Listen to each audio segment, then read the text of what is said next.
Hello, this is Dave Parker for the Padilla Poll and P Squared Sports. I'm with Coach Rick Rhoades of the Cameron Yoe Yeomen. The Yeomen. Coach, Yeomen. welcome. Well, thank you. I appreciate y'all having me.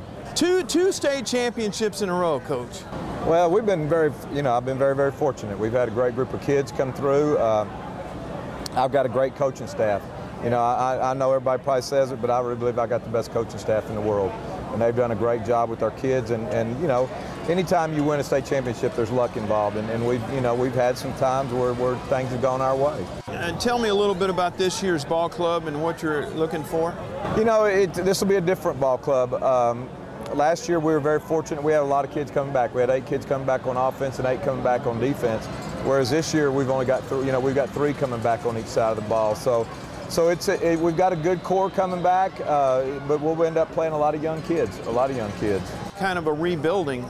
Well, I don't know if I'm ready to say it's a rebuilding year. I'm excited about this group. The one positive thing of being in the state championship 2 years in a row is that our younger kids got 6 weeks of practice each year, that we went, that they normally wouldn't have got. So really they got 12 weeks of practice in that we wouldn't have got otherwise. And so, they kind of had 2 seasons. Exactly. And so they know what it takes to get to that level, and hopefully this crew will come through for us.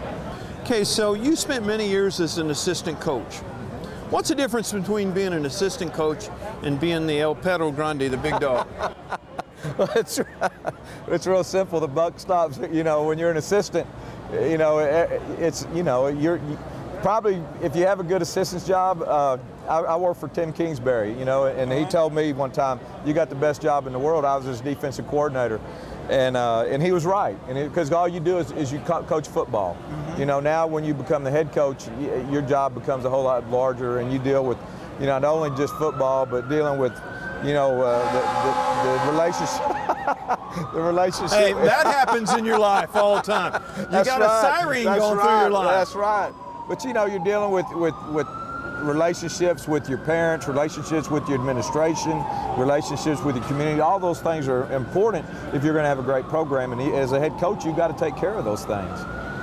And do you see yourself spending more and more time on those things and trying to get as organized as you can prior to the season so that you spend less time? I think you've got to be organized. I think that's just a critical thing. I saw Bruce Bush today over in the exhibit hall, and he was a guy that I always admired because he was such an organized person.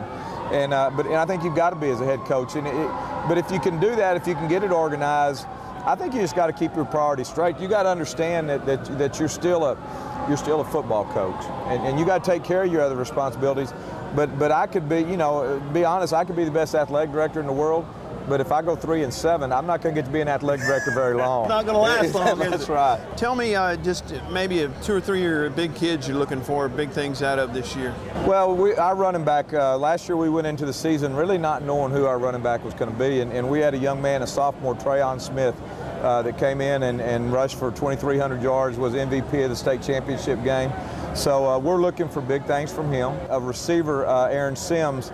Aaron does a lot of things for us. He's our inside receiver, returns punts, returns kicks for us. He had over 1,800 yards of all-purpose yards for us. Rushing. He had over 500 yards rushing, 800 yards receiving, and then about another 800 in punt returns and kickoff returns. So he's going to be a big part of what we do. Very fast young man, made it to the state track meet in the 100-meter dash. So we expect big things from him. Our quarterback this year is going to be a kid that played safety for us the year before on our state championship team, Reed Nickerson. I think Reed's going to come through and do a great job for us. And then, always the game's going to be played, won or lost at the line of scrimmage. And so I'm expecting some of our young kids to come through for us on the offensive line.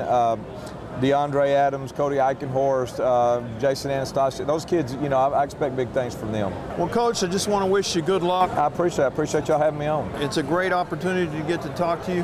This has been Dave Parker on the Padilla Poll and P Squared Sports website.